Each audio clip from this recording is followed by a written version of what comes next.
For 5 decades, Martin Scorsese has been arguably the greatest filmmaker alive. From Taxi Driver to Raging Bull to Goodfellas to The Departed, all the way to Wolf of Wall Street and leading up to Killers of the Flower Moon, this man's filmography is absurd. Let's do a Martin Scorsese movie draft.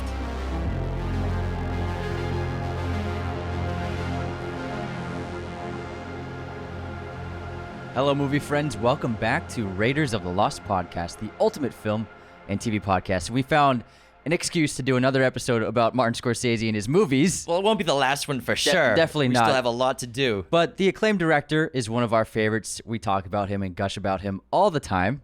And we came up with an idea of doing a movie draft of his filmography and seeing who ends up with the best team, leading into our excitement for Killers of the Flower Moon. Hopefully, Apple still plans on releasing this movie. We'll find out because Doom Part 2 just got delayed. We found out the news today. Very unfortunate. This strike seems to be going on forever. But we're talking about Martin Scorsese today. One of our favorite filmmakers of all time. Maybe the best director of all time, possibly. There's a reason why Bong Joon-ho thanked him when he accepted his Oscar for Best Director.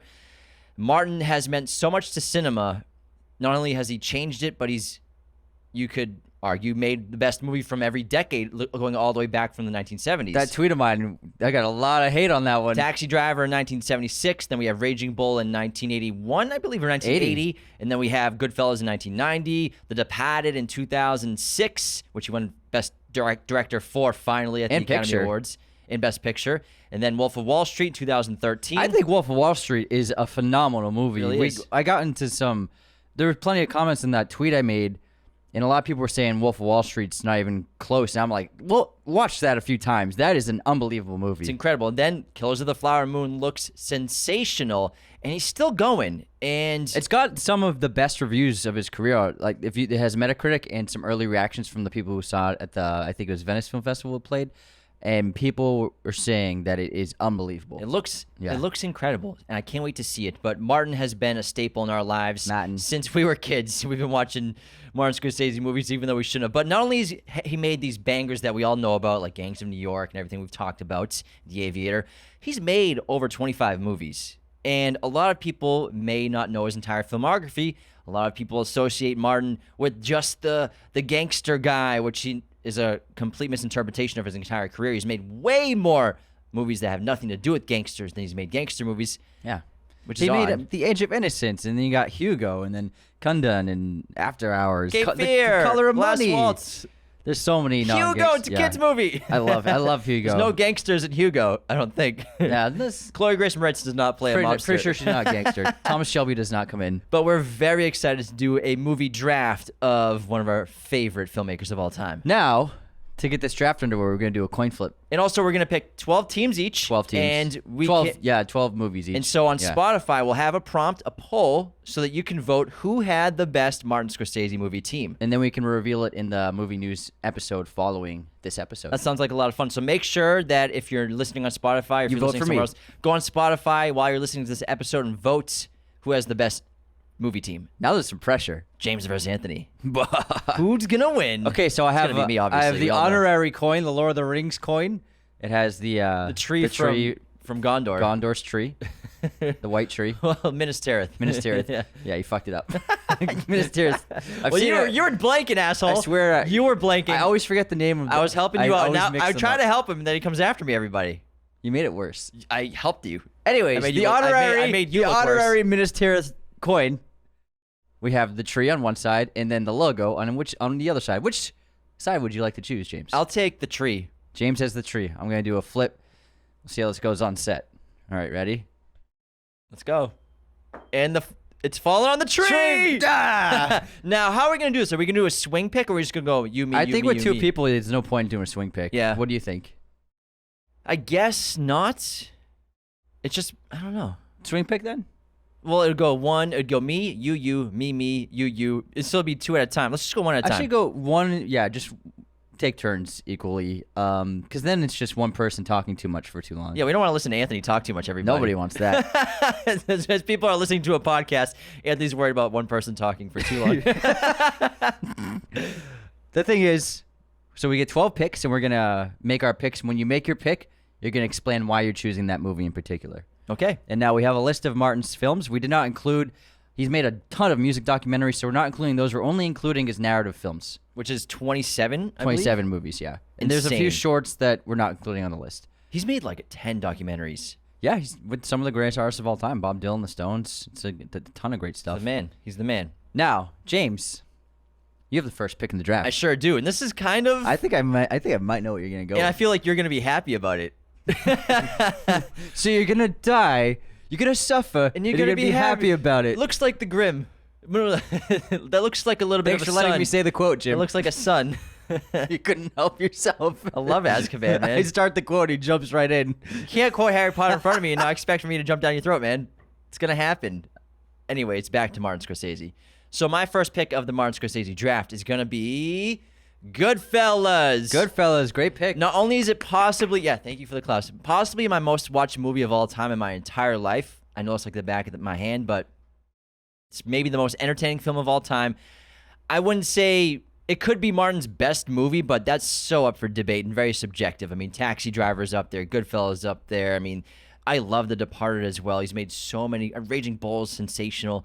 So I'm not going to just flat out say that Goodfellas is his best movie, but if I'm drafting a team, I'm going with a big gun first pick, and I'm going Goodfellas because of how great it is, how iconic it is.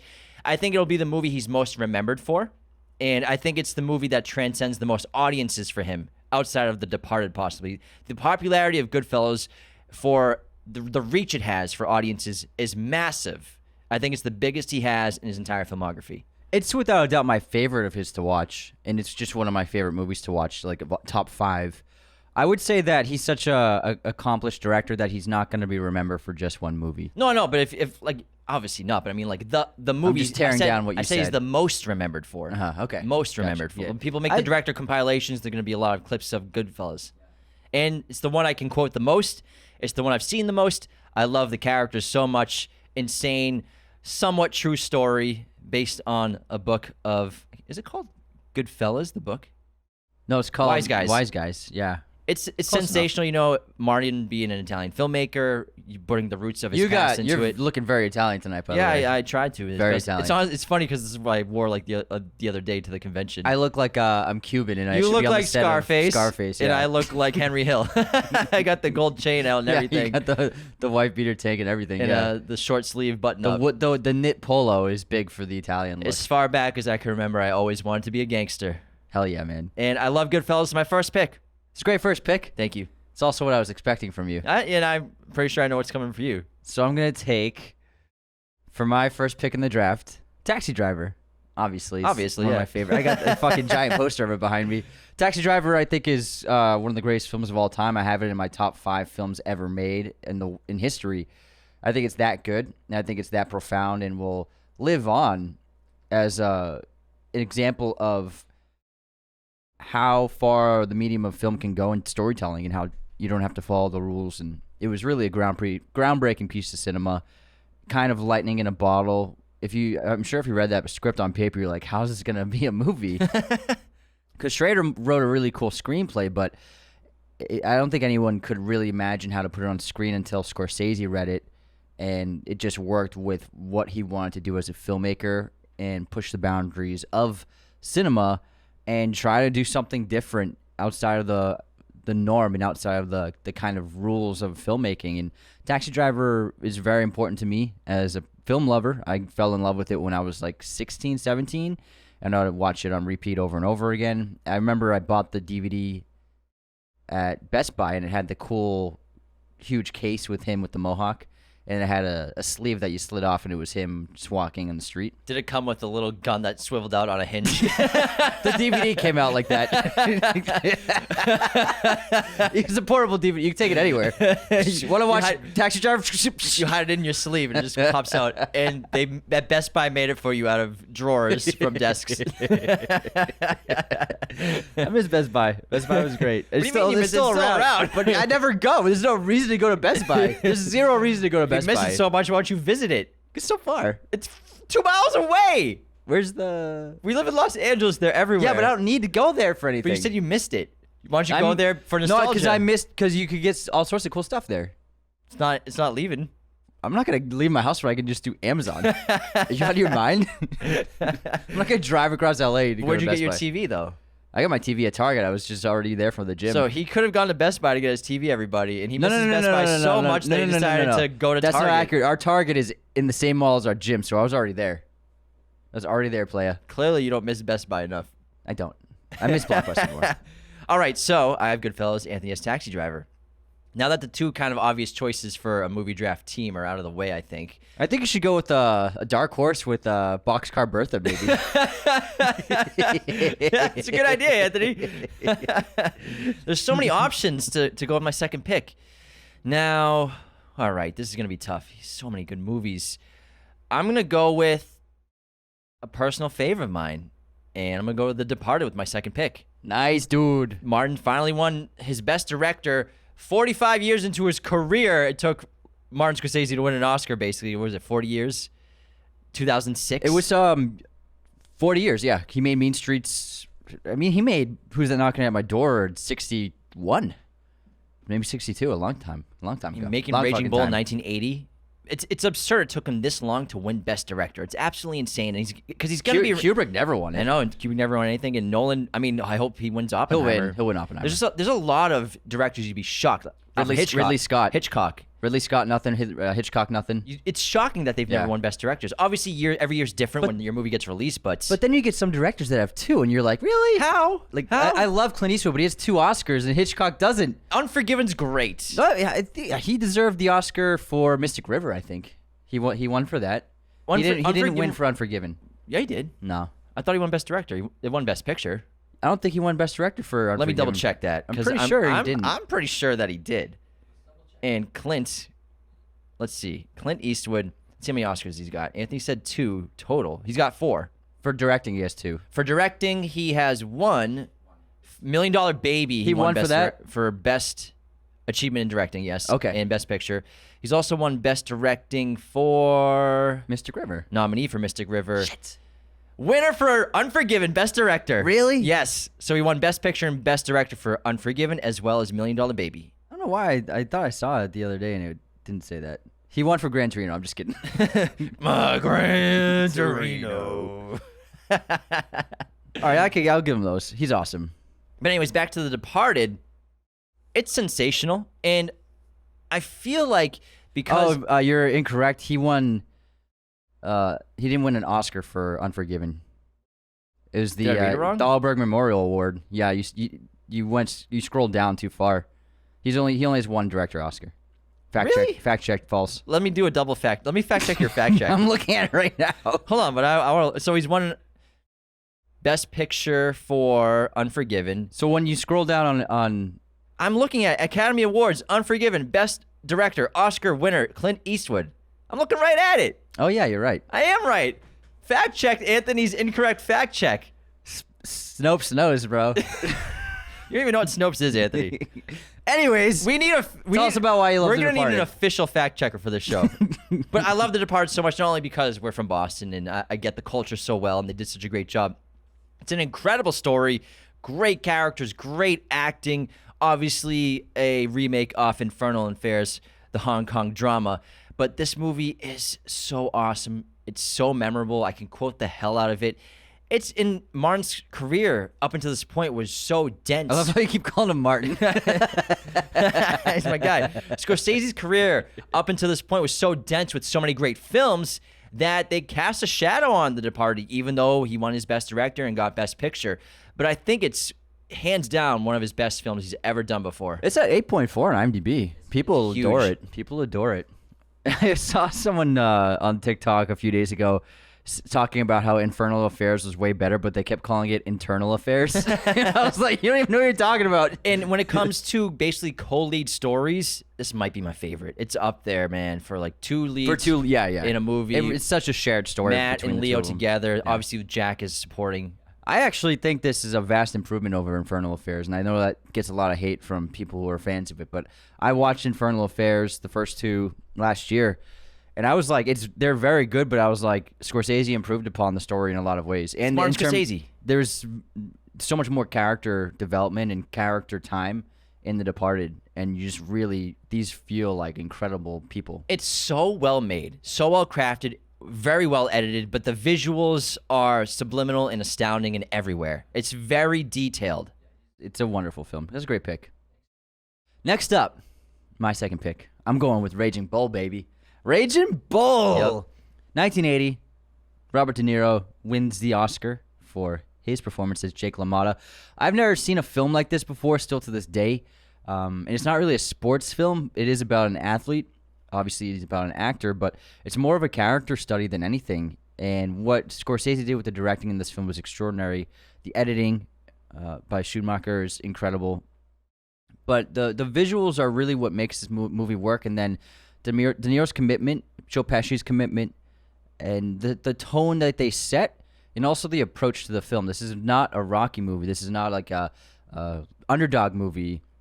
Jake is an underdog, but it's not, he's kind of an underdog you're not really rooting for. He's not a hero. He's a stubborn anti-hero. You're right. He's not a hero at all. He's a bad human being, but he's a fascinating individual. And this is a very difficult film. And one thing that I love about Scorsese is he never tries to avoid anything that's difficult. He never compromises, and he's always truthful to whatever story he's telling, to just be completely honest about it, no matter how difficult it can be for an audience to take in, and no matter how dark they have to go with it, because these things really happen, these events really happen. But it's just a very fascinating portrait of a human being, and the music's fantastic. But I mean, this black and white cinematography, there's so many incredible moments and visuals in the film. And when you watch the boxing scenes, to this day, there's no boxing movie that even compares into how the visual genius of him crafting all the sequences. And every boxing movie, I think, in terms of visuals, just tries to do just tries to be a pinky on the hand of like Raging Bull. You know what I mean? It's tough to do something new with boxing movies because they are the best sports movies, because you can follow basically one character, versus like basketball movies are great, football movies are few and far between, baseball movies immense are conflict, fun. yeah. But like with one central character, that's a great story, that's a great movie. That's why boxing movies are so popular, but it's tough to get one that's not only good but does something new. And Martin Scorsese broke new ground with Raging Bull, and it'll never be duplicated or copied again. Never. It's a really brave movie. The way he approached the filmmaking for a boxing film is very brave, and it saved his life. Yes, he was a struggling coke addict, and De Niro was like, "Come on, man, make this movie. Let's get your shit together." Basically, you can tell he put his whole entire heart and soul into the film. It's incredible. All right, so Anthony's team is Taxi Driver and Raging Bull. My team is Goodfellas and The Departed. Looking pretty good, both of us right now. This is good teams. Once we get into the deep tracks, that's when it's gonna be. There's gonna be someone separating. What do I pick next? This is so hard. There's 5 that I want to choose. You can only have one. There can only be one. There's 3 that are really looking me in the face. They're smiling at you. They're really smiling, but it's tough because I'm worried that Anthony's gonna pick one of them. I probably will. You probably will. Oh man, this is tough. I'm gonna choose. So hard. You got this, Casino, man. Gangs of New York, The Aviator, The Wolf of Wall Street. Make a decision. Cape Fear. Do it. McCartney and Cole, do it. I can't do this. All right. This is all right. You have to do it. We should have got a timer. Honestly, yeah, for you. For me, well, this is what happens when we play board games too. We always have to rush you. Casino. Great pick. That's I'm what I going was Casino. Go.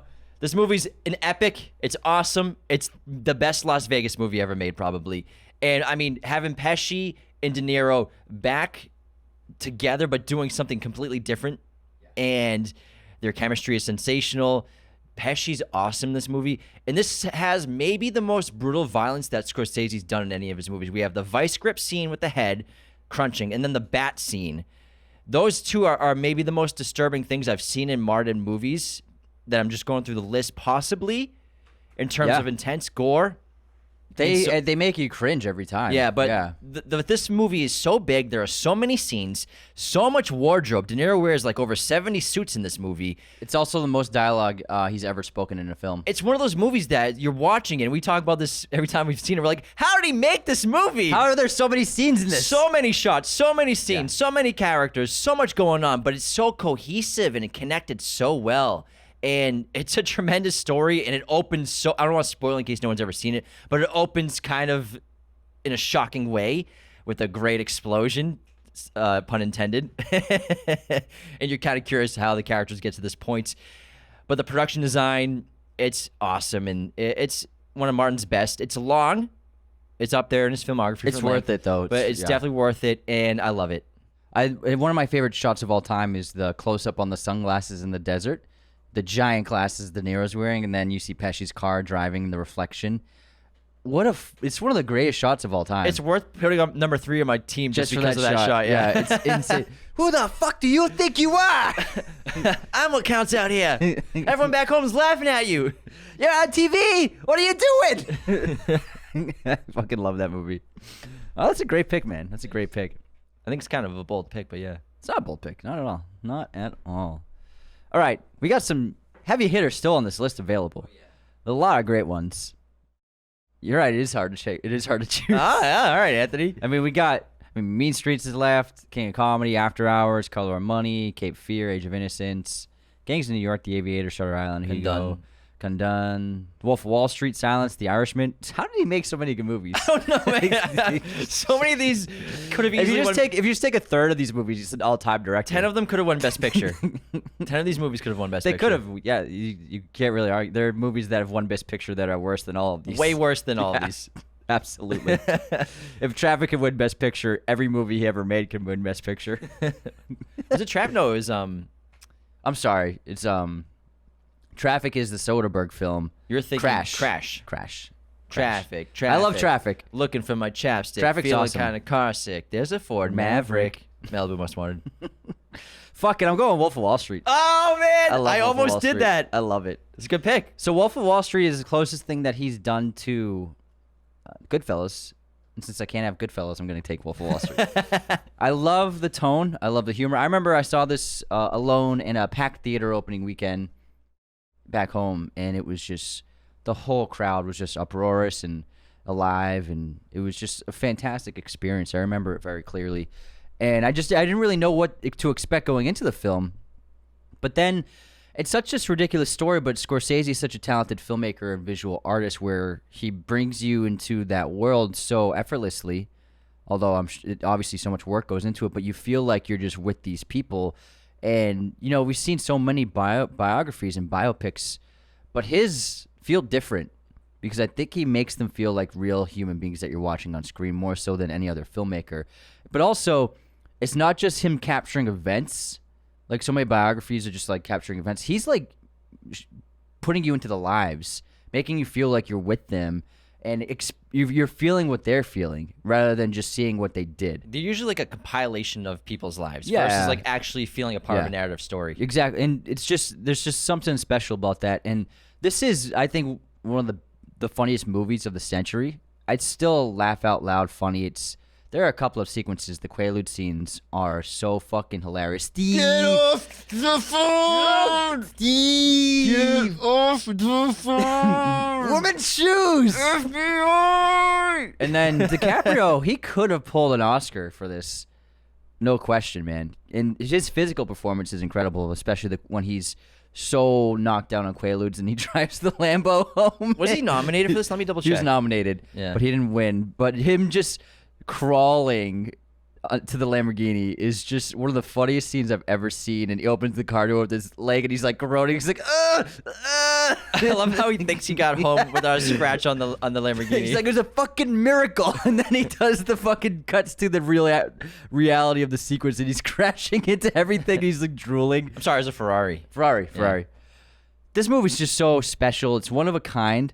Benny fucking Hanna! Benny fucking Hanna's. And then Jonah Hill just like, this changed everyone's perception of him, and he really shines in this movie. But again, Scorsese somehow manages to capture so many fucking scenes and moments and packs it into a film that doesn't feel overwhelming. And I think this is really one of his most rewatchable films. It's just an enjoyable watch for me every time. Great pick. And also, I remember reading this article in like Maxim magazine when I was like 11, The Wolf of Wall Street. And I thought it was so interesting back then. It's just so cool how Leo and Martin and the screenwriters in Hollywood just kind of were developing it. And then Leo's like, hey. There was a long gestating project that a bunch of hands went around And on then it. Leo finally got a hold Yeah. of it. He goes to Scorsese like, "Hey, I bet you could do a good job. We could do something here." And I believe Leo dropped out of a big project to do this. And thank God, I think this movie's awesome. And I think you're absolutely right. It's the closest thing he's done to Goodfellas. The energy, the humor, the characters, they're there. The narration, Yeah. and just like the epic story. It's so close. All right. Round 3's over. My team is Goodfellas, Casino, and The Departed. Anthony's is Taxi Driver, Raging Bull, and The Wolf of Wall Street. Now to round 4. Stacked teams. Pretty stacked. I mean, they would be. They would be at this point, basically. All right, my 4th pick of the Martin Scorsese draft on Raiders of Lost podcast is going to be Gangs of New York. Nice. I think this is an awesome movie. It's so creative, and I love period pieces. We glow about them on the show. But this one is so unique because Martin Scorsese really got to the dirt of this period. Like it's like you feel like you're in the ground. Like you feel the nastiness, the poverty. You really feel it. Like you're a part of it. The blood, the mud, the grime, the sweat. It's there. It's palpable. The characters are incredible. Bill the Butcher from Daniel Plainview. It's one of his best performances. It's up there with Daniel Plainview. It's sensational and. My God, this person transforms into different human beings like no one else ever has or ever will. There'll never be another Daniel Day-Lewis. And this character terrified me the first several times I watched this movie, and it still scares me. So interesting. And then Leo is terrific as well as the lead. You know, this young orphan who grows up in the Four Points in New York City in the mid to late 1800s and basically trying to get control back and get what his father lost. Yeah, he doesn't quite grow up there. Well, I mean, he's near there. He's in the orphanage. Yeah. Pretty close. He was born there, but then he was ostracized. I mean, he was like 10 when he got orphaned. Yeah. So then he goes back. He got orphaned so bad. He got orphaned. It was also their first collaboration. Yeah. It's brutal. It's dark. Has great humor. Incredible production design. Incredible acting. But again, I've never felt a period piece like this before. Just because of these gross details and odd details. The visuals, the dirtiness, the griminess, but like even things like the jar full of ears that Martin Scorsese wanted to put in because he read that in a book, how, you know, there'd be this big thing full of ears at a bar or something like that. It's just nasty, but it really transports you into this world, and no other filmmaker does it like him. Amazing cast too. Yeah. Riley's in it, Gleason's in it, so Cameron many great Diaz. Yeah, Liam Neeson's in it. So many great actors in that film. Great pick, honestly. Thanks, bro. Honestly. All right, next up. It's time for my number 4. I'm going to go with Martin Scorsese's most recent film, The Irishman, which I think is going to go down as a classic. The Irishman, the way I look at The Irishman is it poses as a gangster film, but it's really a film about death and age and aging. Because Scorsese is getting up there, and he had those comments a couple months ago saying that, you know, it's pretty unfortunate. The world of cinema opened up to me. I can basically do anything I want, and I have unlimited resources, but I have a very finite amount of time left, and I could only do so many more films. And so him recognizing that, and there's kind of a tragedy in that where he's like, he worked so hard for so long, and now he's at this point where there's nothing stopping him from making a movie that he wants, and he really can probably make maybe 3-4 more top, maybe. And it's a weird thing to think that Scorsese is only going to make a few more films, you know? So The Irishman, I think, is really him and De Niro, because they were spearheading the project, addressing aging and addressing death and addressing what it's like to understand that you only have so much time left. And it's built around this incredible mob story, this true life tale. I've always found Jimmy Hoffa a fascinating character as well. And Al Pacino did a wonderful job portraying him. I don't know how that guy still has that kind of energy at his age. Obviously, the de-aging sometimes doesn't really quite work, but we saw this in theaters, and within a few minutes, it actually looked fine. But I've noticed I watched it on TV, on Netflix, and it doesn't quite look as good as it did in theaters. I think it might be because of the smaller resolution of the TV compared to the projection. And also, I think just like a bigger, huge cinema screen, you're just enveloped and engrossed in the world more easily. But the film is incredible. It's a great script. It's a fascinating story. And I love the cast. And Joe Pesci crushes it as well. Al Pacino is unbelievable in this film. And De Niro does an excellent job. I think it's going to go down as one of his most respected films. And I think it's just really, it could be his most personal film, I think. And when I look at the last act of that film, of De Niro. He's old as fuck. Everyone's dead. He's in this nursing home, and the FBI agents are just like, just give us a name. They're all dead. Just tell us something. He still refuses to say something. And it's that refusing to compromise that I see in Scorsese's work throughout his entire career. Like, I'm never going to compromise who I am to please the powers that be. And so I think that there's a lot parallel to Scorsese in his life with this film for sure.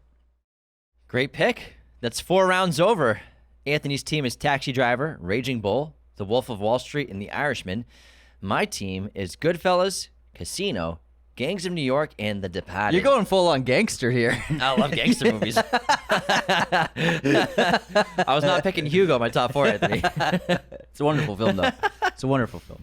Oh, now we're getting a little more difficult. Now we're cooking. cooking. So many options. And Pick five. What do you got? my 5th pick, I'm going to go with, this is tough. I mean, The Aviator's still up there. Shutter Island's still up there. Cape Fear is still up there. Color of Money is still up there. Counselor. Wow, honestly, it's between Shutter Island and Cape Fear for me right now. Also, I mean, The Aviator is sensational. The Aviator is a really sensational movie that I think just it's so underrated. I love that movie. I think it's really underrated. I've seen it's one of my most watched Scorsese movies, The Aviator. Definitely. I'm going to pick Cape Fear. Great pick. I love horror films, and Scorsese has made a couple. And this is kind of a monster movie in a lot of ways as well, because Max Cady is almost inhuman. And De Niro plays this villain so well. Never seen him do anything like this before. It's so flamboyant and evil, but also that great theme of justice, where he was wronged, even though he did something horrible. He was wronged in the eyes of the law, in terms of this lawyer played by Nick Nolte, who did not represent his client to the best of his abilities, like he's bound to by the United States government, by law, because he raped somebody, right? And Nick Nolte's character refused to give him the benefit of the doubt, or refused to defend him properly. There was admissible evidence that Nick Nolte's character refused to use in the court case. Exactly. That could have exonerated him, but he knew that he was guilty because Katie told him he did it. Yeah, and whether someone's guilty or not, as a lawyer, as a defendant, you're supposed to represent them properly. And Max Cady's been on a path of vengeance, working himself up in prison, building his body, building his mind, becoming highly intelligent, knowing the law better than the lawyers that represented him, basically. And he finally gets freed, and it's time to torment and get his vengeance on Nick Nolte's character. And it is dark, twisted, funny, and highly entertaining. I can outfight you. I can outthink you. I can outphilosophize you. Great movie. Could you be there? Could you be there? Brutal scenes to of violence. I think that's a disturbing film against the guys in the parking lots where they bring the chain and the weapons and they think they can take Max Cady out, but they don't understand Max Cady's been in a hardcore prison for 20 years, basically. Hell. Yeah. This is nothing to him. This is like a Tuesday. The motel scene is the most disturbing. Yeah, it is. That's disturbing, as well as the kitchen, I believe, as well, later on. Oh, that kitchen's a good scene. It's the only remake that Scorsese has done. Infernal Affairs. It's the second remake Scorsese has done. Robert Mitchum played... Do you want to fact check me? No, you're right. Robert Mitchum played Max Cady in the first Cape Fear, and he's excellent. But De Niro brought, obviously, 30 years later, the acting is different, so he was able to be more free and You have a Max Cady shirt on right now. This is something he would wear. You need a big cigar. If it was red, he would totally wear it.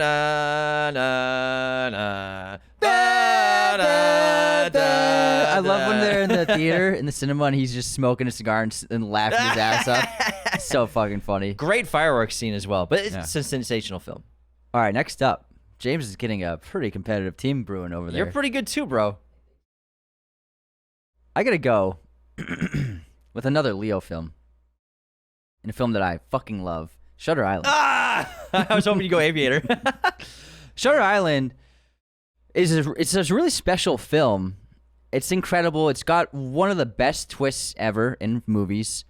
And even though you know the twist on rewatches, it's still just incredible and compelling. And it's one of Leo's greatest performances, and it's just one of Scorsese's more interesting films.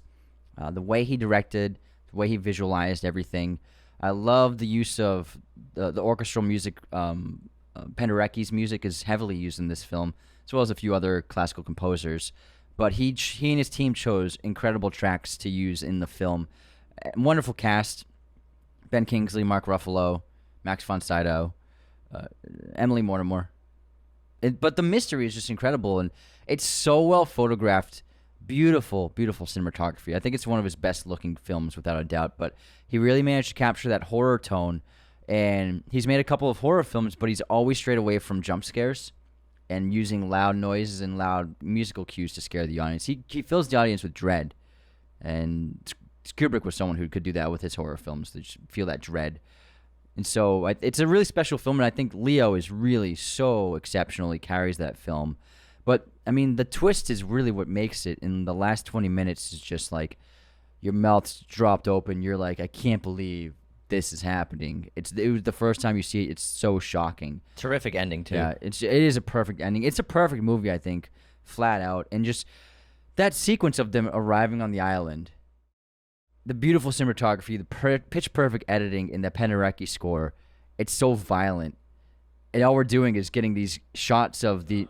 Yeah, exactly. You're getting the barbed wire. You're getting the tracking. He puts the camera on the car as like a POV, and you're like approaching the gate. You're like, oh my god, this is horrifying. We haven't even seen anything.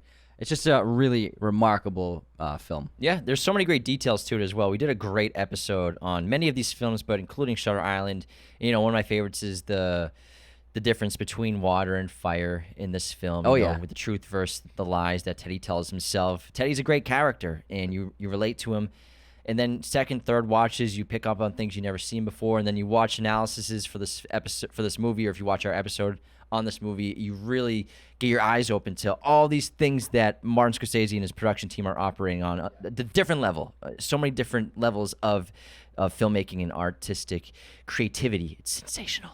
It is. Really It is. great pick. Thanks, man. All right. The teams right now after 5 rounds: Anthony, Goodfellas. I'm kidding. Anthony is Taxi Driver. I am Anthony. You are Raging James. Wolf, Shutter Island, The Wolf of Wall Street, and The Irishman. I have Goodfellas, Cape Fear, Casino, Gangs of New York, and The Departed. Now, my 6th pick in the Martin Scorsese draft My second favorite civil engineer. is going, and after this round, we'll take an intermission. Absolutely. And then we'll come back. Yeah. My second favorite civil engineer, you know, the guy who built the Golden Gate Bridge. Can't even light this thing myself, man. Pineapple Express. Is going to be The Aviator. And one of my favorite Leonardo DiCaprio performances. Another epic for Martin Scorsese. He loves to make epics. And another biopic, but told so well in his style. This movie's huge in scope, huge in production, and everything about it is phenomenal. Incredible cast, as well as incredible cinematography, production design, wardrobe. Great period piece where we're spanning a couple decades of somebody's life. Leonardo DiCaprio is so sensational in this movie as Howard Hughes, the old filmmaker and builder of massive planes and aircraft. And it's awesome. You know, it's tragic, it's funny, and Leo commands the screen like one of the greatest stars of all time, which he is. And no one does it like him. And he's so charismatic. Even when he plays someone who not everyone adored with Howard Hughes, and has a lot of intricate details that are odd. And his OCD is a problem as well for him, that a lot of people could probably relate to. Way of the future. Way of the future. Way of the future. Way of the future. Way of the future. But he's awesome. And then obviously we have great supporting roles. I mean, John C. Reilly is awesome in this movie as well. Kate Blanchett playing Katharine Hepburn is terrific. Baldwin's great. Yeah, there's so many people. I mean, Adam Scott has a little role in this as well. He plays one of the guys at that ball. Bilbo Baggins is in it. Yeah. He plays the meteorologist. It's epic. It's awesome. It's huge. It's a fascinating story for American history as well. And I love it. Great pick. That's a great pick. Great plane crash as well. I love how when you see Scorsese visualize CGI sequences, like big, huge sequences, it's just like, wow, he just really sets himself apart even in that rain. You know what I mean? Just like the filming of the big aerial sequence when they finally find the clouds. And I love that shot. Find me some clouds. Find me some clouds. I love the shot of Howard's plane is just flying towards the camera. It goes right into the camera, and then Scorsese just does the exact mirror shot behind the plane flying away. It's like it goes, Leo's face comes right into the screen. Now it's the back of his head, and he's flying away. Things like that. That it's just beautiful visuals that only Scorsese's mind can like dream up. And I mean, Howard Hughes lived one of the most fascinating lives ever, especially of the 20th century. Such a fascinating human being, and obviously that's why this story is so sensational. All right, I'm gonna do my 6th pick before we head into our intermission. I'm gonna go with something that I think has been duplicated. It's a very special tone, one-of-a-kind movie, The King of Comedy. The King of Comedy, the first time I saw it, I was shocked, I was laughing, and I was just completely entranced by what I was seeing, by the story that was unfolding, and the direction that it took. And I was really, the first time I saw it, I was just really blown away by De Niro, because we grew up, obviously, with Goodfellas and Casino in our house, and then Taxi Driver on our own. But then to see him play Rupert Pupkins, I was like, this guy is like the best to do it. Like, he's insane. It's a really fascinating portrait of a person, and it turns into one of the wildest, brilliant dark comedies ever written and brilliantly photographed and directed by Scorsese and his team.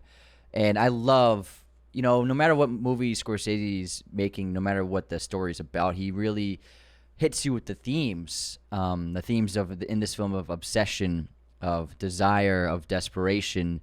And it opens with that incredible title sequence of the crazed fan trying to get at Jerry Lewis, and she gets into his limo, and then Rupert helps Jerry out, and then the door slams in her hand, and her hands are reaching with the crowd behind her hands, and there's a flash of a photograph, and that's the still image that Scorsese uses as the title card.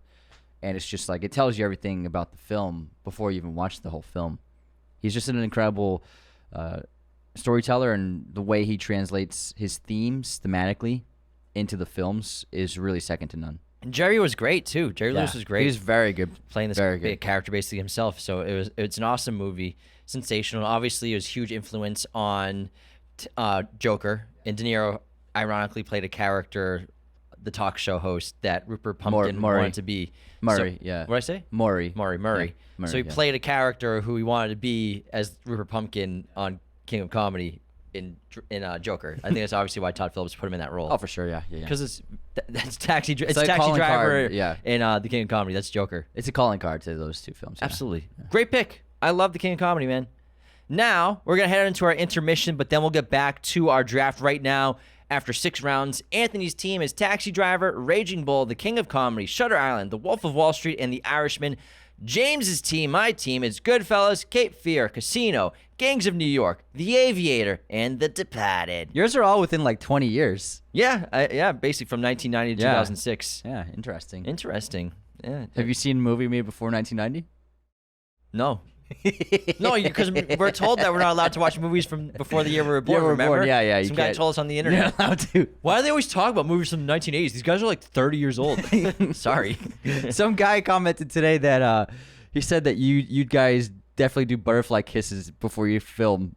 How did he know? Is there a camera in here? Yeah, it's always behind the scenes. Now, before we continue, the very best way to support Raiders of the Lost podcast is to share us with your family and friends who love movies. Word of mouth is the best way to spread the news of this podcast to new people. It's the best way for us to grow, as well as leaving those 5-star ratings and reviews on Spotify and Apple Podcasts, aka iTunes.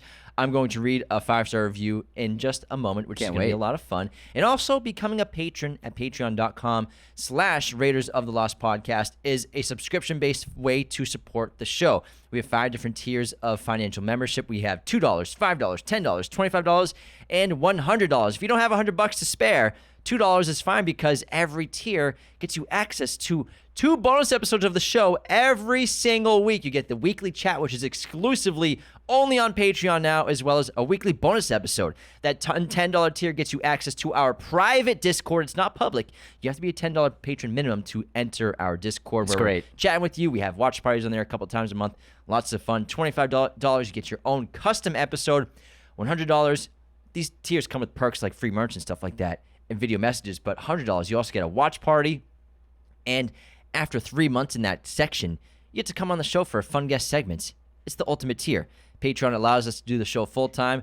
Thank you so much to all of our patrons who support the show. You mean the world to us, but so do all you other listeners, so join. This episode, of course, is sponsored by our great friends at movieposters.com. Be sure to use our promo code at movieposters.com, Raiders10. That gets you 10% off your order today. They have a huge selection of pretty much every movie and TV show imaginable in their huge poster library. They also do all sorts of sizes, framing, and even backlighting for your poster needs. They make a great gift for the movie lover in your life, or a great way to decorate your place with your love of cinema. Our home and our set is decked out with these amazing posters, high quality, very affordable prices, all sorts of sizes. They also do our bi-monthly movie poster giveaway contest, which we are doing one this week, only accessible by patrons. Another perk of Patreon is getting access to giveaways like this one. So we're going to announce the winner this week, so keep an eye out to see if you are a patron and won a free movie poster from movieposters.com. And in the meantime, head on over to movieposters.com and use our promo code Raiders10 today. All right, you ready to begin the intermission with our movie quote competition, Anthony? I'm ready to begin. All right. I grew up in a tough neighborhood, and we used to say, you can get further with a kind word and a gun than you can get with just a kind word.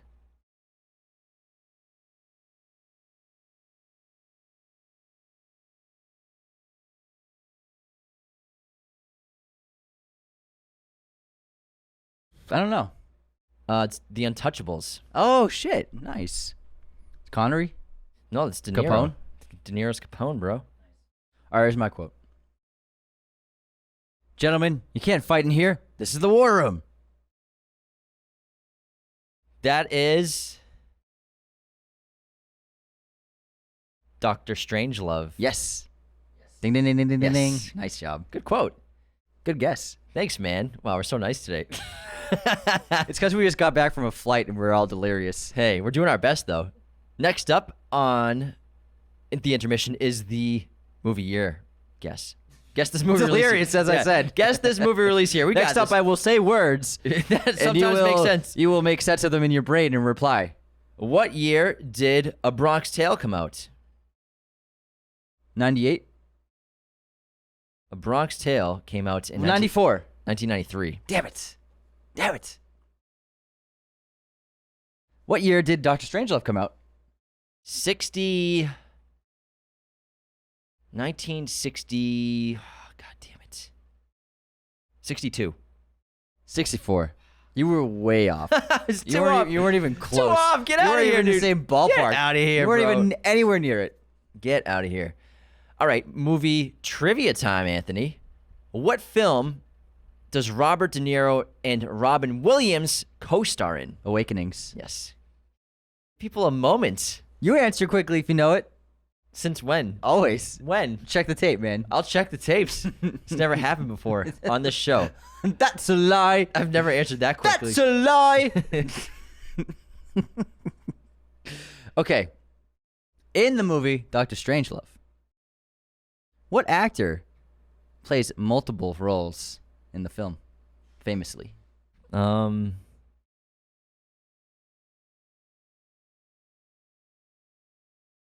I can see his face, kind of. He had a face. He had a face. He had a face with a nose, right? Two eyes. Believe it or not, there was a nose. There was a nose. What's his name, man? Peter Sellers. Peter Sellers. That's the guy. That's the guy. That's the face I was thinking of. That was that Peter Sellers That's his face. Everybody knows that face. See, if you were like looking at my brain, you would. Oh, that's Peter Sellers. It was a nice try. Absolutely not saying anything. I said something. I said I don't know. That's true. That's true. That's better than nothing. That's better than just going silent. All right. All right. Anyways, how about we move into our Raider haters section, Anthony? Our unsubscribes. Who we got? All right, Nick Martin in our top 10 meals clip. I'm sorry, but no cabbage water from Willy Wonka. Unsubscribed. We forgot to do Willy Wonka in our food episode. We did forget to do Yeah. Willy Wonka. Oh my goodness. After we wrapped filming, I was like, that next day I was like, oh shit, Willy Wonka is a big food movie. It's tough sometimes. You put these lists together, and it's just like some obvious things just slip your mind. Exactly. And then Yuvitsa Lopez wrote, how dare you forget the egg sandwich that Adam Sandler makes in Spanglish? Pretty good. Unsubscribed. Pretty good looking egg sandwich. It is good. Yeah, it's delicious. Also, Slippin' Jimmy, no monkey brains from Temple of Doom. Unsubscribed. That's a good one. I like that one. That cracked me up. Jamehu wrote, not proofreading Instagram posts. Unsubscribe. You often misspell things in your Instagram posts. Listen. I have to correct them like once a week. Listen, man. Things happen. Right. Some boom. Dark Knight reference. It's right before Rachel gets blown up. Harvey. Some boom. We got another Ash got frozen and not Pikachu in the first Pokemon movie. Unsubscribed this time from True Blue Andrew. It's been a while. It's been a while. I was way off with that one. I was way off. Hey, at least you remembered someone got frozen. Also, Jenna Chica wrote, ball rag token would be ashamed. Show some respect. The funny thing is, you're the one who said ball rag. I said you always say ball rag. No, you said I was thinking ball rag. You almost said it. But I didn't say it. You hesitated. You were going to say it. You were so close to saying it. I corrected myself in my brain. How close were you to saying it, though? Pretty close. I knew it. I know. I know. Balrog. Balrog. Balrog. Balrog. Balrog. It took me Balrog. 4 seconds just now to You almost said it again. You almost said it again just now. In my brain, I'm like, wait, how do you actually say it? It's not ball rag, is it? Wait, is that the trick? Is it ball rag? And I'm confused.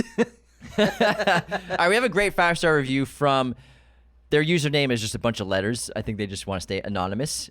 And You can't say all the letters? Q plasmics and Thank you. long time.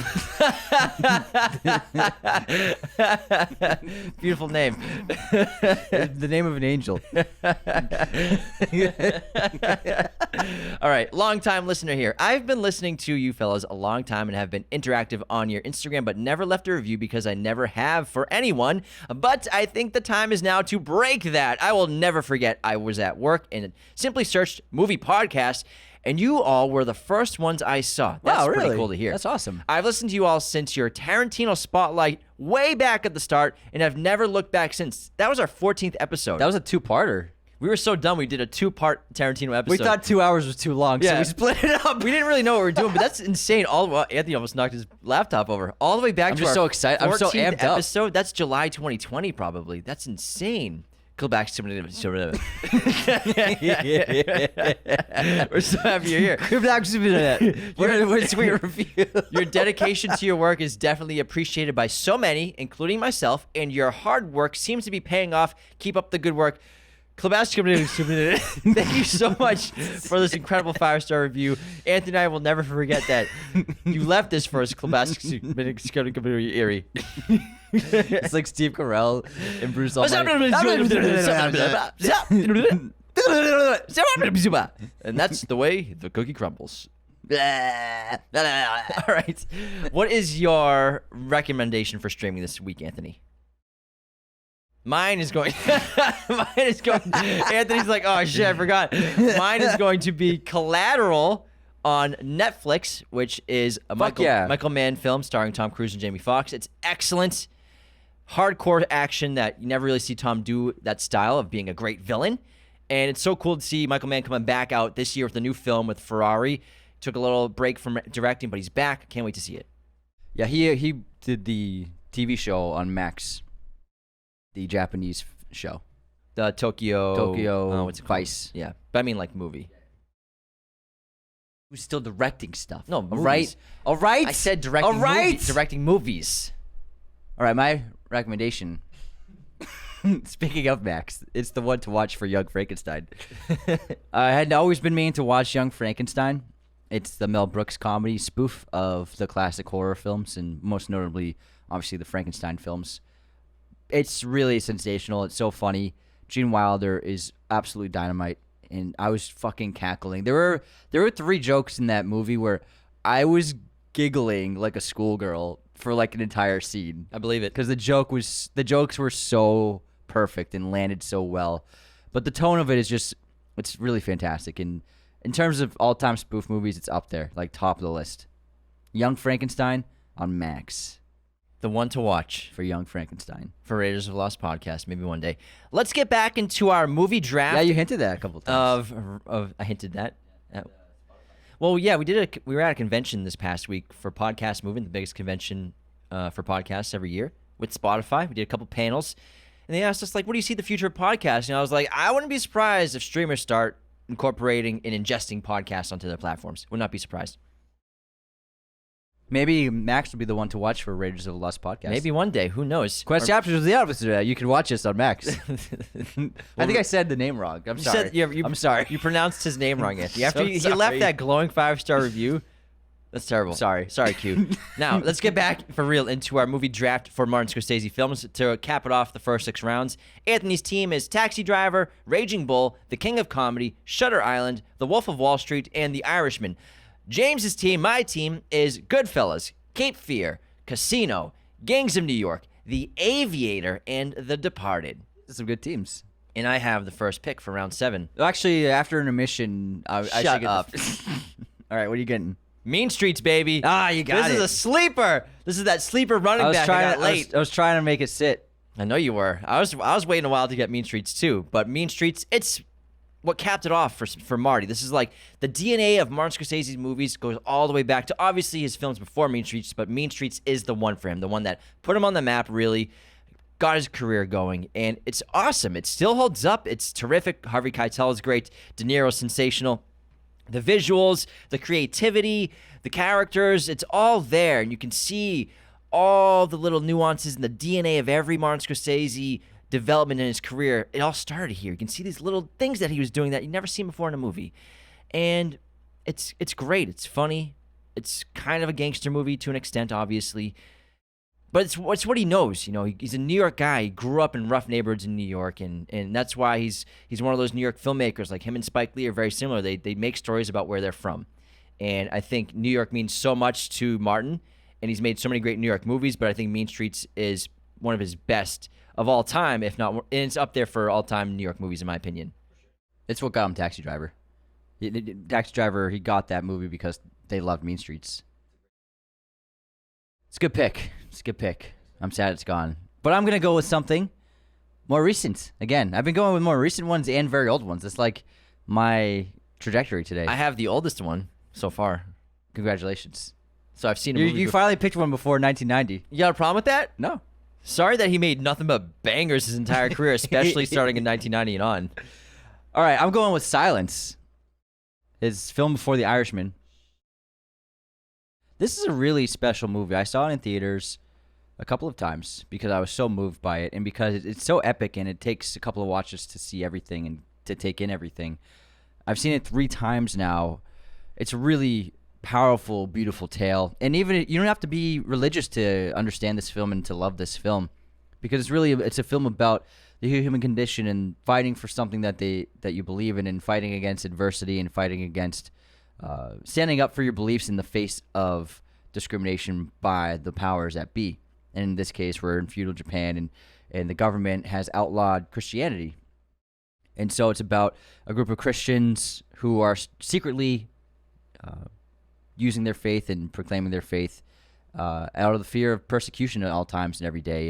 And Andrew Garfield and Adam Driver play the leads who travel to Japan to seek out their missing leader, played by Liam Neeson, Father Ferrara.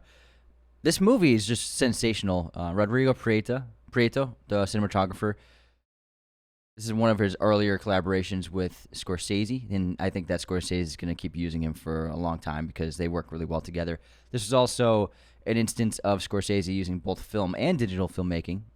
So he used digital film cameras for the night sequences and very low light sequences, and then for all the daytime they used film. And Scorsese has found a way to make it so that you can't even tell that they're using 2 different kinds of mediums for it. That's something, and he's not so much a purist as Tarantino. He still loves and respects film, obviously, but he'll use digital if he thinks it works better for him and in his filmmaking. Silence is just a beautiful film. Really career-defining performances, I think, from Adam Driver and from Andrew Garfield. Andrew Garfield, this is the best thing he's ever done. I don't think this movie gets quite the recognition it deserves. It has like a 7.3 on IMDb, and it hasn't had that many viewings and watches and ratings. But I think Silence is really an incredible film and another deeply personal film for Scorsese. It's a great pick. You know, I think, so we're 7 rounds in.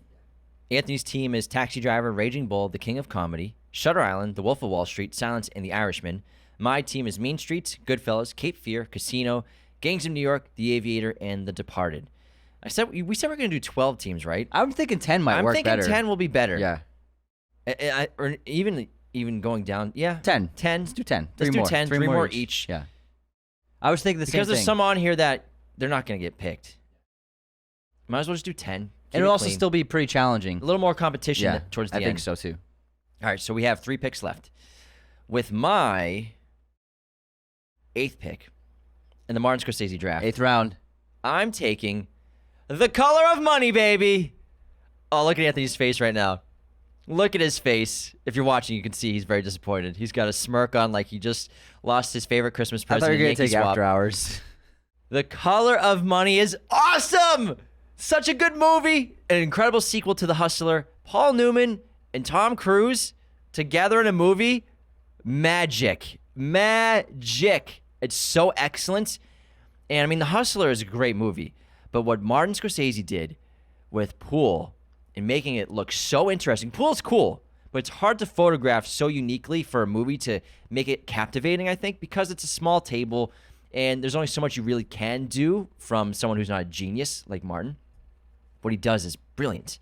The filmmaking, the cinematography of the tables, of the balls, of the shots, of the characters, it's epic. Not to mention, it's a great character study of these two characters, these two top-of-the-game pool players. Tom's a young hotshot. He thinks he's the best alive. He thinks he's the best around. He can beat anybody. And Paul Newman, Fast Eddie, was the best around, but he's given it up because he doesn't think he has it anymore. He's lost some of his confidence. He's lost that chip on his shoulder. But who gets his chip on his shoulder back? This young hotshot who he takes on the road to be his manager, basically, gets him motivated to get back into pool. It has an incredible ending that I don't want to spoil. Oh, my God, yeah. But, man, this movie is awesome. And when it comes to, like, road trip movies, it's got to be, like, the best one ever. It's a great road trip movie. That's a great point. Excellent point. It's also a phenomenal film. It's also up there for greatest sequels of all time. Yeah. It really is. I mean, it's so sensational, and if you've seen the first film and you watch this film, you're like, wow, he made a fucking better movie than The Hustler. And you don't even have to see The Hustler to like this Not movie at and all. appreciate it. You Not at don't all. have to have seen it. So if you're curious about The Color of Money and you think, oh, I have to watch The Hustler, and you know if older movies aren't your jam, if they're maybe sometimes it's a slow movie, it's great, but it's not for everyone. And it's black and white. Yeah, not Some everyone. people are turned off by black and white. So you don't have to have seen The Hustler to see The Color of Money, and I'm telling you, it is an excellent watch. I'm glad you won't liked it regret because I had you watch it this year. Bro, as soon as I saw it, I texted Anthony. I'm like, bro, Color of Money. You said 10 out of 10. 10 out of 10, Color of Money. I told you. Perfect movie. I was like, man, Perfect movie. I've been telling you. Great pick. I'm jealous you have it. I'm going to take another comedy, another dark comedy, one-of-a-kind film, an Odyssey-esque kind of film, After Hours, which is his funniest movie after Wolf of Wall Street. This movie is about a young guy in New York City who travels to downtown to meet up with a girl to try and hook up, basically. But then he gets on into this series of insane, ridiculous, crazy events and situations with an eclectic group of characters. And people are trying to kill him. People are trying to sleep with him. It's one of the most unpredictable movies ever. It really is. And it's a really wonderful script. It's so funny. It's so tongue-in-cheek. It's a movie that, like, if you just want to sit back and have some fun, After Hours is definitely a choice of a movie that you'll always guarantee to have a good time with it. It's insanely fun. Yeah. And it's all chance because he meets this girl randomly at, like, a cafe, and then his entire night in life almost changed because of it. Yeah. And he's on this insane adventure that leads to one thing, to another thing. It's all because he was trying to get laid. It's so funny. Wild. It's so He's funny. got work the next day and everything. It's a paperweight. Great. It's great. The ending terrified me, too. The last, like, 5 minutes, I was terrified. Yeah, you watched that recently, right? Yeah, I watched it, like, maybe 5 months ago. Yeah, I remember you watched it. I was like, oh, my God, it's so good. It's a really good movie. It's I so unpredictable. That's what I like about it. Yeah, you have no idea what's going to happen next. And that's what's really so special about it. It's like, it's a movie where, like, you could never guess what's going to happen. It's impossible. That's how cool it is. I love After Hours. All right, after 8 rounds, Anthony's team is Taxi Driver, Raging Bull, The King of Comedy, After Hours, Shutter Island, The Wolf of Wall Street, Silence, and The Irishman. James's team, my team, is Mean Streets, The Color of Money, Goodfellas, Cape Fear, Casino, Gangs of New York, The Aviator, and The Departed. Pretty good teams. Woo! Two more left, man. 2 rounds left. There's 11 films. There's 10 films left. We only get 2 picks each. All right, this is going to be tough. All right, my 9th pick I'm going to select Hugo. I think it's a sensational film. It's an incredible children's film, but also it's a terrific movie that celebrates filmmaking in movies. Yes. And going back to the roots of, I think The Fabelmans brought that genre back to the forefront, and, Cinema Paradiso is a movie that people really adore, movies that are about filmmaking. And Hugo is about this young boy who lives in a train station. He's basically an orphan, but he tinkers with things, and he secretly lives there. He keeps things going around the train station. And he meets this young girl, and this young girl's grandfather runs this toy stand at the train station. But little does the boy know that this older man, played by Ben Kingsley, is George Méliès. George Méliès, the great director from the past, who was an incredible silent filmmaker who didn't get the respect and appreciation he deserved. Very similar to someone like Vincent van Gogh, who was a genius and a master, but no one really understood what he was doing yet, and he didn't get worldwide fame yet. But what he was doing as a filmmaker was groundbreaking in the silent film era. He was basically doing fantastical. magic in a way. Because that's what a lot of silent films and early films were. They were magic tricks. People never seen anything like it before. And there'd be someone on screen who would disappear and end up on the other side of the frame, and people would be like, oh my God, he disappeared and came back to life. But he was making new worlds with science fiction, with fantasy. Aliens, mermaids. Yeah. It's so cool. He was creating worlds, and that had never been done before. And it's really the special effects and the visual effects that he was experimenting with that just really changed the medium. Yeah, but however, he lost everything. He lost his fortune, and not a fortune, but the money he made. Invested, but yeah. Not only that, he lost his passion for filmmaking. And this little boy brings that back to him in his life. And it's so an good. incredible movie. It's so good. It's very heartwarming, as well as it was made for 3D. And Martin Scorsese had never made a 3D movie before, but James Cameron said it's the best 3D film he's ever seen in his life. That's James Cameron saying that. And Martin Scorsese made one 3D movie. It's incredible. Yeah. I didn't even see it in 3D, and it was sensational because of what they do with the camera. It's such a fascinating way to move through the elements of the train station and the rooms and the characters. It's awesome. And, Robert Richardson was the DP, and he won the cinematography Oscar. It was his first Oscar. A great movie. Yeah. Robert Richardson, all-timer. He's Tarantino's cinematographer. He's done, I think, 10 Scorsese movies, and Hugo was his win. And honestly, I know it's a kid's movie, but it's also, I don't have kids, and I loved it. I love this movie. I really love this movie. It's great. Yeah, but if you have kids and they've never seen Hugo, I highly recommend it. I think it's up there, top 10 kids films of all time. It's great. It's a great adaptation of the books. All right, next up, it's my number 9 pick. I'm going to go with The Age of Innocence because I love romance, and I have to get a Daniel Day-Lewis movie on this list. You gotta. This movie is really incredible. It's beautiful. It's so lush with incredible production design and photography and set design, wardrobe. I'm a sucker for period piece romance. I'm a sucker for forbidden love. And Michelle Pfeiffer is really remarkable in this film. Winona Ryder's in this film as well. She's very good, but she has like a less juicy role than Pfeiffer does. So Daniel Day-Lewis's character is engaged to Ryder, but then he begins a sultry affair with Pfeiffer. And Daniel Day-Lewis and Michelle Pfeiffer together are incredible, sensational, so hot, passionate. And then Scorsese's delicate touch with the camera, but also he's so good at blocking scenes and moving the camera, having it weave through environments. And in a lot of ways, he hides edits. He makes it feel like it's being edited, but it's not. He likes to do. He's obviously famous for doing long takes, but he likes to do like many, not so much oneers, but like there'll be like a 15-second long take. Like Spielberg's similar way.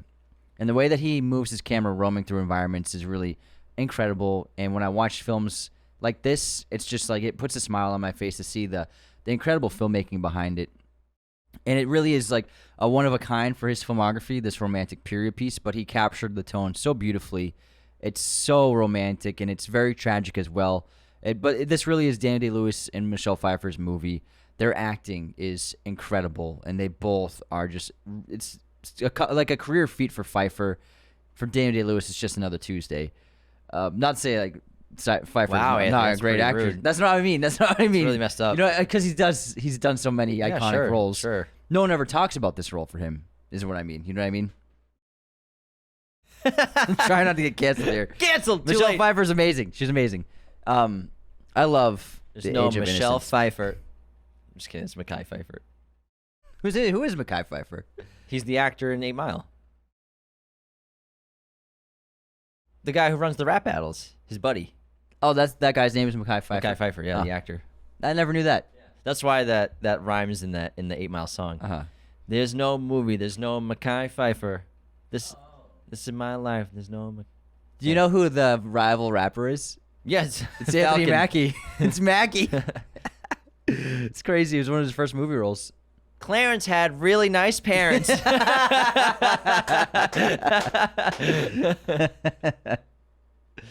Oh man, he said Mackie. I saw an interview with Mackie said that M would just go off on rapping tangents, and everybody would be like, "What the? How are you doing this?" Like in crazy stuff. All right, we are 9 rounds into our Martin Scorsese draft. 1 round left. After 9, the teams are Anthony, Taxi Driver, Raging Bull, The King of Comedy, After Hours, The Age of Innocence, Shutter Island, The Wolf of Wall Street, Silence, and The Irishman. Pretty good team, Anthony. James's team, or my team, I have The Departed, The Aviator, Gangs of New York, Casino, Cape Fear, Goodfellas, Hugo, The Color of Money, and Mean Streets. With 1 round left, nice. Who's going to win? And reminder, you can vote on Spotify. We have a poll where you can vote for Anthony's team or my team for the winner of this draft. All right, let's do it. Last round. Last round, baby. Tough pick. There's still a lot of really good movies here. I'm going to pick a movie that was very important to Martin Scorsese to make because he is a deeply devout Christian and his faith is very important to him and he puts faith into every movie he's ever made. The Last Temptation of Christ, which is the most controversial movie he's ever made. It was protested against. And it wasn't the last time a movie of his was protested against either. And the scope is massive. And it's a really brave movie to tell. To tell the story of Jesus Christ as a devout Catholic, knowing that a lot of Christians, a lot of Catholics, a lot of religious people are going to come after you. They're going to protest your movie. There's going to be a movement against it because of claims of blasphemy. But it's a really brave movie. I don't want to spoil things that happen in the movie, but to take on an approach of the story of Jesus in a very interesting way that obviously is different from the Bible and the stories that you're told in church and CCD and Catholic school. The scope is astounding. It's a huge movie, incredible outdoor locations in filmmaking as well as practical filmmaking. Great wardrobe, production design. I believe they shot in Jordan and Morocco. Yeah. Willem Dafoe as Jesus is excellent. He's excellent in this role. It's a tough role to do, and it's a scary role to take on because it could ruin your career. I mean, we've seen that with someone else who played Jesus, with Jim Caviezel. His career kind of, ever since he played Jesus, Flatline. His went downhill. But they pulled it off, and it's an awesome movie. It's a huge epic. It's long, so get comfortable when you watch it. And also, you get to see Harvey Keitel as a ginger, curly-haired guy. Yeah. He plays Judas. Judas is gingered and curly-haired. It's funny. It's interesting. But it's an excellent watch. I highly recommend if you've never seen it. And that's my 10th pick and final pick of the draft. Great pick, man. Thanks. Great pick. Let me highlight that blue. You seemed a little upset. Yeah, well, that's what I wanted for my pick. You're a little upset about it, Anthony. Or am I upset? Because there's another one that I saw recently. I saw this movie years ago. But then I watched it 2 months ago. Alice Doesn't Live Here Anymore, starring Ellen Bernstein. And on my second watching of it a couple months ago, I got so much new appreciation of it. It's an incredible mom-son movie. It's about a recently widowed woman who takes her son on a road trip to move across the country. And along the way, because they have no money, she takes a couple of gigs here and there as a bar singer at different bars and meets different people, dates different guys, and falls in love with a man, although it's very complicated. It's a terrific family drama, and it's very different for the filmography of Martin Scorsese. It's the only one of its kind in his entire career of just like a family drama, just that simple thing. But it's really fantastic, and Ellen Bernstein is incredible. Chris Christopherson, I believe it's Chris Christopherson is the other guy. Let me just Google it. You're telling me Goodfellas and Cape Fear aren't family dramas? Cape Fear is a family drama, bro. Have you seen it? Ba, ba, ba, Yeah, it's Chris ba. Christopherson. Chris Christopherson plays the love interest in the film. Is that his name for sure, Christopherson? It's just Christopherson. He was in one of the adaptations of A Star The Star Is Born. Yeah, but Alice doesn't live here anymore. It's a dynamite movie. For his filmography, Scorsese, obviously, we all know, doesn't have that many movies with female leads. This is one of them, and it's really fantastic. And it's a beautiful film, very heartwarming, and it's extremely, extremely relatable. That's my top 10. That's great. All right, so after 10 rounds What do we got? of our draft, Anthony's team includes The Irishman, Silence, The Wolf of Wall Street, Shutter Island, The Age of Innocence, After Hours, The King of Comedy, Raging Bull, Taxi Driver, and Alice Doesn't Live Here Anymore. Pretty happy with that team. It's a good team. My team, James's team, is Hugo, The Departed, The Aviator, Gangs of New York, Casino, Cape Fear, Goodfellas, The Last Temptation of Christ, The Color of Money, and Mean Streets. That's 2 all-time careers right there. Sure is. That's how good he is. Sure is. Both our teams are all-time film directors. Could be the best ever with, either one. Now, you're in charge of deciding who has the best Martin Scorsese team. So if you're listening on Spotify, or if you're not listening on Spotify, hop on Spotify now just to vote. Go to the poll. I'll list out our team names, and obviously I'll put the team description and teams in the description so you can run through them yourself and analyze them. Vote who has the best team on Spotify for our Martin Scorsese movie draft. Should the winner get something? Of us two? What should they get? Ramen? Ramen? It's so specific. How about the winner gets to choose what they want to eat? Okay. All right. It doesn't always have to be ramen. As long as it's under, Anthony always picks ramen for under like a win. $20. If I don't want anything, you to pick like a fancy pork chop. I'm not gonna pick a pork chop, just like lunch. Not like a simple lunch. Simply dusty. I'm curious. Both teams are great. They're also very different. Yeah, because you really went with middle range of the years. I just And I hit the, yeah. the edges of the years. I just went with what my heart told me. Just But follow also, my like, heart. you have to, like, I mean, the other person affects how you draft in a major way. It's true. Yeah. Well, that wraps our episode on Martin Scorsese. Let us know also if you want on Spotify. We'll have a prompt of if you had to pick 10 Martin Scorsese movies, what would they be? Yes. So put your 10 movies as well, and we'll check publish out it, yeah. we'll check out your Martin Scorsese draft as well. We have the new feature of publishing comments on Spotify. It's super fun. So if you leave a comment on Spotify, Yeah. we can publish it. You can see it there forever. Forever. Also on YouTube, leave that as well. But thank you so much for tuning into this Martin Scorsese movie draft. We'll do more of these movies as solo episodes for sure, because we haven't done Casino. We haven't done Gangs of New York, The Aviator, Cape Fear. Mean Streets we haven't done. Raging Bull we haven't done. We haven't done Raging Bull, It's yeah. insane. We have done Goodfellas. We have done The Departed. Wolf. We have done Wolf of Wall Street. Did we do The Irishman or no? I don't think so. I think we did a review of it after it came out. I don't think we had a podcast then. You might be right. We did not have a podcast. That was Oh my pre-COVID, God. bro. It was Yeah, 2019. You're right. Damn, pre-COVID. Damn. So yeah, we gotta get some of these episodes up. Oh, we've done Taxi Driver as well. But thanks so much for tuning in to this episode of Raiders of the Lost podcast. Again, the very best way to help our show grow is to tell people about it. Tell your friends, tell your family members. If they like movies, if they have long commutes, or if they need something to listen to, tell them about Raiders of the Lost podcast. It's the #1 way to grow our show and help us get discovered by people, as well as leaving those 5-star reviews on Spotify and Apple. You can leave ratings and becoming a patron at patreon.com/Raiders of the Lost podcast. Take care, everybody. See you next time.